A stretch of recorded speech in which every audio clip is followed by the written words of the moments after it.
Hello students, कैसे हो आप सब लोग। तो आज हम बात करते हैं भाई अपने नेक्स्ट टॉपिक की नेक्स्ट वीडियो में। तो आज का हमारा टॉपिक है पावर। पिछली वीडियो के अंदर हमने क्या किया था, वर्क डन के बारे में बात की थी, कितने टाइप का वर्क डन होता है, कैसे कैसे हम वर्क डन को टाइप्स को डिफाइन करते हैं। आज हम बात करेंगे पावर की। तो देखो पावर क्या चीज होती है, कैसे आप देखते हो पावर। जैसे कोई इंसान किसी काम को करता है, कोई उस काम को जल्दी कर देता है, कोई इंसान उस काम को आराम से करता है, तो वो किसके ऊपर डिपेंड करता है, वो उसकी पावर कि कितने टाइम के अंदर वो कितना काम करता है, वही क्या होती है उसकी पावर होती है। जैसे आप क्या करते हो भाई, ग्राउंड फ्लोर से लेकर फोर्थ फ्लोर तक ऊपर चढ़ते हो, ठीक है, स्टेयर्स का यूज करके आप ऊपर जाते हो। तो आपका क्या होगा भाई, एक इंसान है वो धीरे धीरे जा रहा है, और एक इंसान क्या रहा है भाई, ज्यादा फास्टली उसको जल्दी जल्दी ऊपर जा रहा है। तो जो जल्दी ऊपर ऊपर जा रहा है उसकी पावर क्या है, ज्यादा है, और जो आराम आराम से जा रहा है पावर उसके अंदर भी है, लेकिन वो क्या है, उसकी पावर कम है क्योंकि वो आराम आराम से जा रहा है। तो इसका मतलब क्या है कि पावर हमारे पास क्या होती है कि किसी काम को हम कितने टाइम के अंदर करते हैं, वही हमारी क्या होती है पावर। अगर किसी काम को करने में हम कम टाइम लेते हैं तो हमारी पावर क्या हो जाती है, ज्यादा पावर हो जाती है। और अगर किसी काम को करने में हम ज्यादा टाइम कंज्यूम करते हैं तो हमारी पावर क्या हो जाती है, कम हो जाती है। तो पावर की हम डेफिनेशन यहां से दे सकते हैं, it is defined as the time rate of doing work. ये क्या होती है, टाइम रेट होती है काम करने की, कितने टाइम के अंदर हम कितना काम करते हैं, वही क्या होती है हमारी पावर होती है। तो यहां से आपके पास पावर का फार्मूला क्या जाता है भाई, work done divide by time. तो ये हमारे पास क्या निकल के आ जाती है, पावर हमारे पास आ जाती है भाई, कितने टाइम के अंदर हम कितना वर्क डन हम करते हैं, वही हमारी क्या हो जाएगी, पावर हो जाएगी। अब देखो पावर के आपके पास कौन कौन से फार्मूले होते हैं, किस किस टर्म के अंदर हम पावर को डिफाइन कर सकते हैं, वो सारी चीजें हम देखेंगे। फर्स्ट फार्मूला आपके पास क्या था वही work done divide by time. लेकिन आपको पता है कि कि आपका जो वर्क डन होता है वो किसके इक्वल हो जाता है भाई, फोर्स इनटू में डिस्प्लेसमेंट, यानी इसका क्या जाता है डॉट प्रोडक्ट। आप देखो यहाँ पर स्मॉल डिस्प्लेसमेंट है तो इसके अकॉर्डिंग टाइम पीरियड भी आपका कैसा होगा, स्मॉल होना चाहिए। तो अगर मैं इस पावर के अंदर यहाँ पर जो हमारे W आया है इसकी जगह हम ये वैल्यू पुट कर देते हैं भाई कि फोर्स इनटू में डिस्प्लेसमेंट डिवाइड बाई। अब देखो यहाँ पर हमारे पास क्या था, टाइम टाइम आया है, लेकिन अब की बार जो टाइम आएगा वो किसके ऊपर डिपेंड करेगा, डिस्प्लेसमेंट। अगर हम किसी बॉडी को स्मॉल डिस्प्लेसमेंट से डिस्प्लेस कर रहे हैं एफ फोर्स लगा के, अगर स्मॉल डिस्प्लेसमेंट दोगे तो टाइम पीरियड भी आपका कैसा होगा, स्मॉल। जैसे मान लेते हैं कि आपके घर के अंदर कोई भी एक टेबल है, आप उसको क्या करते हो, थोड़ा सा मूव करवाते हो, तो थोड़ा सा मूव करवाने में टाइम कितना लगा, मुश्किल से 1 सेकंड लगी आपको, तो टाइम पीरियड भी कैसा लगा भाई आपको, स्मॉल टाइम पीरियड लगा स्मॉल डिस्प्लेसमेंट को ट्रेवल करने में। तो यहाँ पर टाइम पीरियड की जगह हम क्या ले लेंगे भाई, स्मॉल टाइम पीरियड। अगर हम यहाँ पर एफ एस लेते, चलो मैं दिखाता हूं भी आपको, तो ds बाई dt हम लिख सकते हैं। अब मैं इसको ऐसे लिख सकता हूं भाई कि f dot ds divide by dt, इसको मैं ऐसे लिख सकता हूं, बात तो सेम है हमारे पास। अब ds बाई dt हमें पता है भाई कि जो ds डिवाइड बाई dt होती है आपकी, यानी change in displacement divide by time, क्या होती है आपकी वेलोसिटी के इक्वल हो जाती है। तो ये वेलोसिटी की वैल्यू हम यहाँ पर पुट करते हैं। हम अब हमारे पास पावर का क्या फार्मूला आता है, F डॉट V, यानी फोर्स इनटू में वेलोसिटी। तो आपके पास दूसरा फार्मूला निकल के आ जाता है पावर का। फर्स्ट फार्मूला हमने बताया था work done divide by time, लेकिन वर्क डन का हमने क्या किया वही वैल्यू पुट कर दी वर्क डन की, तो हमारे पास नया फार्मूला निकल के आ गया फोर्स इनटू वेलोसिटी। अब देखो अगर आप यहाँ पर ds बाई dt नहीं लेते हो, आप कहते हो सर हम तो ये लेंगे कि वर्क डन का हम फार्मूला लेंगे F डॉट S, यानी फोर्स इनटू में डिस्प्लेसमेंट, तब यहां पर इसको मैं अलग से कर देता हूं, ध्यान रखना है, देन तब आपकी जो पावर होगी वो क्या हो जाएगी भाई, वर्क डन की जगह हमने लिख दिया force in dot displacement divide by time. तो आप इसको ऐसे कर सकते हो F dot S by T। अब देखो यहीं पर वही बात आ जाती है हमारी, डिस्प्लेसमेंट डिवाइड बाय टाइम। तो डिस्प्लेसमेंट डिवाइड बाय टाइम आपकी क्या होती है, वेलोसिटी। तो सेम फार्मूला यहां से निकल के आएगा। तो आप इसको कैसे भी कर सकते हो, ds बाई dt लेके भी कर सकते हो, और आप इसको क्या करोगे भाई, इस तरह से भी हम कर सकते हैं भाई इसको। तो एक तो हमारे पास क्या जाते हैं वही ये फॉर्मूले आ जाते हैं। अब हम बात करते हैं कि जो पावर है हमारे पास वो स्केलर क्वांटिटी है या फिर वेक्टर क्वांटिटी है, फिर हम देखेंगे उसकी यूनिट क्या होती है वही। ठीक है, तो देखो यहां से हमारे पास क्या आता है वही, और देखो एक तो हमारे पास ये फॉर्मूला आया है और दूसरा हमारे पास ये फॉर्मूला है। इसके अलावा पावर के हमारे पास और भी फॉर्मूले होते हैं, आपने छोटी क्लासेस के अंदर पढ़ा होगा कि पावर किसके इक्वल होती है वही P is equal to V into में आई। अगर हम करंट और वोल्टेज की बात करते हैं, यानी करंट फ्लो करता है किसी सर्किट के अंदर, तो वो जो पावर होगी वो किसके ऊपर डिपेंड करेगी, वोल्टेज और करंट के ऊपर डिपेंड करेगी। तो एक हमारे पास ये फॉर्मूला आ जाता है वही यहाँ से, और हम क्या करेंगे, अगर मैं यहाँ पर V की वैल्यू पुट कर देता हूँ, but V is equal to क्या होता है आपका ओम्स लॉ आता है, V is equal to IR। आपने पढ़ा होगा 10th क्लास में भी आता है ओम्स लॉ आता, ओम्स लॉ आपका। तो V की वैल्यू हम क्या पुट कर देंगे, IR पुट करेंगे, तो V की जगह हमने पुट कर दिया IR और इनटू में हमारा क्या है I। तो नया फॉर्मूला हमारे पास क्या बन जाता है वही I स्क्वायर R। तो एक हमारे पास ये फॉर्मूला आ जाता है पावर का। लेकिन अगर मैं I की वैल्यू पुट कर देता हूं तो हम ये भी बोल सकते हैं भाई कि देखो यहां से V इज इक्वल टू आपका क्या होता है IR, लेकिन अगर हम I की वैल्यू कैलकुलेट करेंगे तो क्या हो जाएगा V बाई R, यानी R क्या हुआ V के नीचे आ जाएगा। अब इस I की वैल्यू अगर मैं इस इक्वेशन में पुट करता हूं तो P इज इक्वल टू क्या है V इंटू में I, और P is equal to V as it is into में I की क्या वैल्यू आई है V बाई R, तो V बाई R हम पुट कर सकते हैं, तो P की क्या वैल्यू हो जाएगी भाई V स्क्वायर बाई R। तो ये हमारे पास क्या जाते हैं पावर के फॉर्मूले आ जाते हैं। अब आप देख सकते हैं कि किस तरह से हम फॉर्मूले को घुमा फिरा सकते हैं, कैसे हम उसको एक फॉर्मूले का यूज करके नया फॉर्मूला हम उससे बना ड्राइव कर सकते हैं भाई। तो पावर के पास टोटल फॉर्मूले आपके पास जो पावर क्या है इनको मैं यहाँ पर लिख देता हूँ। P इज इक्वल टू, सबसे पहले हमारे पास फॉर्मूला क्या आया था भाई work done per unit time, फिर उससे हमने निकाला फोर्स इंटू में वेलोसिटी, फिर हमारे पास आया V इंटू में I, और फिर हमारे पास आया वही I स्क्वायर R, और फिर हमारे पास आया वही V स्क्वायर बाई R। तो ये हमारे पास क्या आ गए टोटल फॉर्मूले आ जाते हैं कि पावर को आप किस किस वे के अंदर लिख सकते हो, कैसे कैसे आप उसका फॉर्मूला यूज कर सकते हो। तो ये सारे फॉर्मूले हमने क्या कर दिए पावर के ड्राइव करके दिखा दिए हुए। अब हम बात करते हैं कि जो हमारे पास पावर होती है वो स्केलर क्वांटिटी होती है या फिर क्या होगी वेक्टर क्वांटिटी होती है। तो इसको आप नोट डाउन कर सकते हो, स्क्रीनशॉट भी ले सकते हो और वीडियो को पॉज भी कर सकते हो। तो नेक्स्ट हम चलते हैं भाई कि ये स्केलर क्वांटिटी होती है या आपकी क्या होती है वेक्टर क्वांटिटी होती है।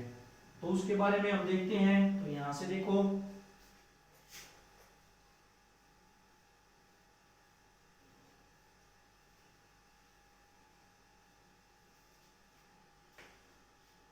तो देखो भाई पावर का हमारे पास यहां से फार्मूला क्या निकल के आया W बाई टी, यानी P is equal to W divide by T. अब जो वर्क डन होता है आपका, आप बता सकते हो कि वो स्केलर होता है या वेक्टर होता है। देखो वर्क डन हम करते हैं तो वर्क डन की एक पर्टिकुलर वैल्यू होती है, उसकी कोई पर्टिकुलर डायरेक्शन नहीं होती, भी हम किसी भी डायरेक्शन के अंदर वर्क डन को कर सकते हैं। तो वर्क डन आपके पास क्या होगी एक स्केलर क्वांटिटी, और जो टाइम पीरियड होता है आपका वो भी क्या होता है आपका एक स्केलर क्वांटिटी होती है। तो यहां से अगर हम दोनों स्केलर का रेशो करते हैं तो पावर भी हमारे पास क्या जाती है एक स्केलर क्वांटिटी आ जाती है वही। तो पावर भी क्या होगी एक स्केलर क्वांटिटी हो जाएगी। अगर हम यहां से इसकी यूनिट देखते हैं, यूनिट पावर की अगर आप यूनिट देखोगे तो देखो भाई यहां से हमारे पास क्या हो जाएगी work done per unit time, यानी वर्क डन आपका क्या होता है भाई जूल के अंदर होता है और टाइम आपका किस में होता है सेकंड में। तो जूल पर सेकंड हमारे पास क्या आ गई इसकी यूनिट आ जाती है। ठीक है, अगर आप F डॉट V से देखते हो फोर्स और वेलोसिटी से देखोगे तो फोर्स आपका किसके अंदर होता है न्यूटन, और वेलोसिटी क्या होती है मीटर पर सेकंड। तो दूसरी यूनिट क्या हो जाएगी न्यूटन मीटर पर सेकंड।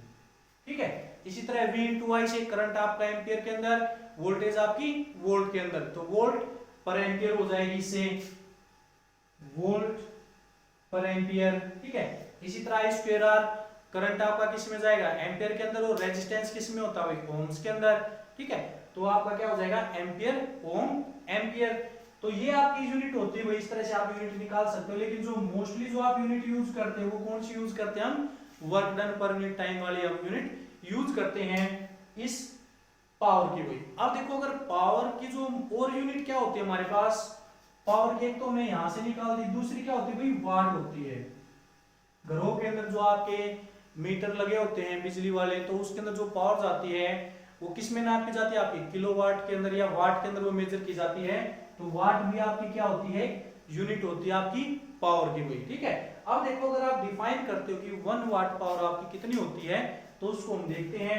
इसको मैं रब कर देता हूं। अब देखो यहां से ये आपने यूनिट नोट कर लिए होंगे। अब हम बात करते हैं वाट की, कि वाट किस तरह से आपकी आएगी भाई। तो ये तो आपने देख लिया होगा कि ये कौन सी स्केलर क्वांटिटी होती है या वेक्टर क्वांटिटी होती है। तो अब हम बात करेंगे 1 वाट की। तो देखो पावर की यूनिट बताई हुई हमने वाट, एक होती है वाट, एक होती है किलोवाट। आपके वाट और किलोवाट कहां पर यूज होती है, जो आपके घरों के अंदर बिजली के मीटर लगे होते हैं उनके अंदर जो पावर मेजर की जाती है वो किलोवाट के अंदर या वाट के अंदर की जाती है। तो इनके बीच में हम देखें भाई, तो वाट, अगर मैं वाट की बात करता हूं तो देखो पावर का फार्मूला क्या, वर्क डन बाय टाइम। अगर मैं पावर को लिख देता हूं 1 वाट, तो किसके इक्वल होगा भाई, यहां से वर्क डन हम क्या करेंगे, 1 जूल वर्क डन करेंगे। 1 जूल डिवाइड बाय टाइम हमारे पास क्या होगा, 1 सेकेंड, ठीक है। तो इसकी यूनिट हम यहां से क्या लिख सकते हैं, तो इसमें हम यहां पर लिख सकते हैं भाई कि when 1 joule of work is done in 1 second, then the power is said to be 1 वाट हुई। तो देखो ये हमारे पास क्या होती है, 1 वाट की डेफिनेशन होती है। अगर हम 1 जूल वर्क डन करते हैं 1 सेकंड के अंदर, तब हमारी पावर क्या जाती है, 1 वाट के इक्वल हो जाती है। तो यहां से हमने 1 वाट के इक्वल दे दी। अब देखो जो किलोवाट होती है आपकी, वो क्या होती है, वाट से बड़ी यूनिट होती है आपकी। अब किलोवाट और वाट के अंदर क्या रिलेशन होता है, अगर हम उसको देखते हैं तो देखो मैंने आपको बताया कि जो किलोवाट होती है वो वाट से क्या होती है, आपकी ग्रेटर होती है भाई, ठीक है, बड़ी यूनिट होती है। तो 1 किलोवाट के अंदर कितने वाट होते हैं आपके, तो अगर हम यहाँ पर किलोवाट ऐसे भी लिख सकते हैं 1 किलोवाट, 1 किलोवाट। तो 1 किलोवाट के अंदर कितने होते हैं भैया, आपके 1000 वाट होते हैं। वाट को डब्ल्यू से लिख सकते हैं, ठीक है, और किलोवाट को केडब्ल्यू से हम दिखा सकते हैं। तो 1 किलोवाट के अंदर आपके कितने होते हैं, 1000 वाट होते हैं। या फिर हम इसको ऐसे लिख सकते हैं 1 किलोवाट इज इक्वल टू 10 की पावर 3 वाट, ठीक है। ये हमारे पास हो गई। अब इसके अलावा हमारे पास क्या होती है, वाट हो गई। अगर हम बात करते हैं भाई मेगावाट की, तो मेगावाट के अंदर कितने होते हैं, 10 की पावर 6 हो जाते हैं। 1 यानी अगर मेगावाट देखो ये वाट के अंदर था तो 10 की पावर 3। अगर हम मेगावाट देखते हैं, मेगावाट कितने वाट के इक्वल हो जाएगा, 10 की पावर 6 वाट के इक्वल हो जाएगा, ठीक है। इसको हम लिख सकते हैं 1 MW, 1 मेगावाट भाई, ठीक है। तो ये हमारे पास क्या होती है, वाट और मेगावाट के अंदर क्या आती है भाई, आपकी यूनिट के अंदर रिलेशन बताया हमने। अब देखते हैं इसके अलावा हमारे पास और भी यूनिट होती हैं। कौन सी यूनिट होगी भाई, देखो ये आपने नोट कर लिया होगा कि 1 जूल या फिर 1 वाट, हम किस पावर को 1 वाट पावर को कैसे डिफाइन करेंगे। नेक्स्ट हमारे पास क्या था भाई, ये हमारे हमने यूनिट दिखाई वाट, किलोवाट और मेगावाट के अंदर। इसके अलावा हमारे पास क्या होती है भाई, एक हॉर्स पावर भी होती है, हॉर्स पावर, जिसको हम दिखाते हैं HP से। ये हॉर्स पावर होती है, भी क्या होती है, पावर की यूनिट होती है। जैसे आप मोटर आते हुए हमारे पास बड़ी बड़ी जो मोटर्स होती हैं, नीचे से जो ट्यूबवेल के ऊपर लगाई जाती है, पानी को नीचे से क्या करती है, पंप करती हैं, ठीक है, ऊपर लेके आती है जमीन के नीचे वाले पानी को। या फिर घरों के अंदर आपने देखा होगा कि जो आटा निकालने वाली जो चक्की होती है उसके साथ भी एक मोटर हम लगाते हैं, अटैच करते हैं मोटर, इलेक्ट्रिक मोटर को। तो उन सभी की जो पावर होती है वो किसके अंदर होती है भाई, हॉर्स पावर के अंदर होती है, ठीक है। अब इस हॉर्स पावर और वाट के अंदर क्या रिलेशन है आपका, तो 1 horse power is equal to 746 watt. तो ये रिलेशन होता है हमारे पास हॉर्स पावर और वाट के अंदर वही। तो 1 horse पावर आपकी क्या होती है, 746 वाट के इक्वल होती है। देखो नाम से ही पता लग रहा है हॉर्स पावर यानी घोड़े जैसी पावर। तो घोड़े जैसी पावर क्या होती है, घोड़े के अंदर कितनी पावर होती है, बहुत ज्यादा होती है, ठीक है। तो वो वाट से क्या होगा, ज्यादा हुआ। तो ये हमारे पास क्या हो जाएगा, 1 horse पावर कितने होता है भाई, 746 वाट के इक्वल हो जाता है। इसके अलावा हमारे पास क्या आती है भाई, अगर हम बात करते हैं जूल के अंदर कि जो हमारे पास यूनिट होती है कि जो एक हमारे पास जो पावर होती है वो किस तरह से जाएगी। तो देखो इसके अंदर हम देखते हैं, नेक्स्ट चलते हैं हम कि और जो यूनिट होती है वो क्या क्या यूनिट होती है भाई हमारे पास पावर की। तो देखो भाई नेक्स्ट यूनिट हमारे पास क्या आती है, एक जूल के अंदर यूनिट होती है यानी किलोवाट और जूल के बीच में अगर हम क्या दिखाते हैं, रिलेशन दिखाते हैं, तो 1 किलोवाट किसके इक्वल होती है भाई, 3.6 इंटू 10 की पावर 6 जूल। तो ये भी हमारे पास क्या होती है, रिलेशन होता है 1 किलोवाट हावर के अंदर, यानी कि जो हमारे 1 घंटे के अंदर जो यूज की जाती है पावर, यानी 1 किलोवाट आवर के अंदर क्या होता है भाई, हावर का क्या मतलब होता है कि कितनी पावर हम 1 घंटे के अंदर यूज करते हैं, तो उसको हम बोलते हैं 1 किलोवाट आवर। तो ये किसके इक्वल हो जाएगी भाई आपकी, ये हो जाएगी आपकी 3.6 इंटू 10 की पावर 6 जूल। तो इतने जूल के हमारे पास क्या हो जाती है, इक्वल हो जाती है। अब देखो ये हमारे पास क्या आती है भाई, पावर आती है वाट किलोवाट के अंदर। हमने अलग अलग यूनिट के अंदर क्या दिखाया, इसका रिलेशन दिखाया। अब हम देखते हैं इसका कि डायमेंशनल फॉर्मूला इसका क्या होता है, डायमेंशनल फॉर्मूला।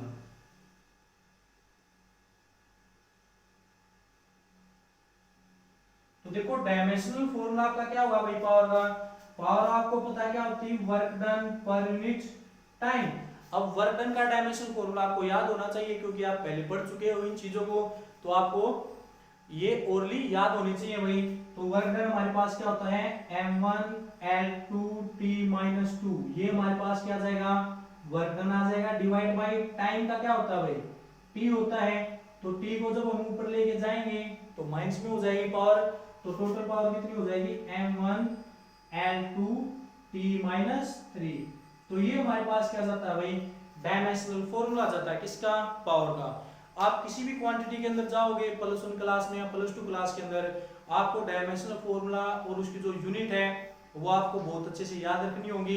क्योंकि कई बार क्या होते हैं पेपर के अंदर +1 में जो +1 के जो एग्जाम होते हैं उसमें आपसे ये डायमेंशनल फॉर्मूले ही पूछ लिए जाते हैं कि वर्क डन का डायमेंशनल फॉर्मूला क्या होता है, पावर का क्या होता है, यूनिट क्या होती है, उनके यूनिट्स के बीच में रिलेशन क्या होता है। तो ये सारी चीजें आपको ध्यान रखनी होती है भाई कि इस तरह से हम क्या करेंगे, पावर को डिफाइन कर सकते हैं उसकी अलग अलग टर्म के अंदर भाई, ठीक है। तो ये था हमारा सारा जो कुछ था पावर के टॉपिक के बारे में भाई। तो जो भी मैक्सिमम जो चीजें आती हैं डेफिनेशन, उसके फॉर्मूले, उसको हम कैसे डिफाइन कर सकते हैं किसी चीज को, तो वो सारी चीज मैंने आपको यहाँ पर पावर के बारे में बता दी है। तो आज की वीडियो में हम सिर्फ बात करते हैं पावर के बारे में। नेक्स्ट वीडियो में हम बात करेंगे कि एनर्जी क्या होती है, कैसे कैसे हम एनर्जी को डिफाइन कर सकते हैं, कितने टाइप की एनर्जी होती है और किस किस तरह से हम एक टाइप ऑफ एनर्जी को दूसरी टाइप ऑफ एनर्जी के अंदर कन्वर्ट कर सकते हैं। तो आज की वीडियो में सिर्फ इतना ही। जैसा भी आपको वीडियो लेक्चर लगे आप मुझे कमेंट करके जरूर बताएं, और साथ साथ जो नए यूजर्स आते हैं एक बार चैनल को सब्सक्राइब करना ना भूलें ताकि जो डेली की नोटिफिकेशन है वो आपके पास आती रहे। तो आज वीडियो में सिर्फ इतना ही भाई, थैंक यू।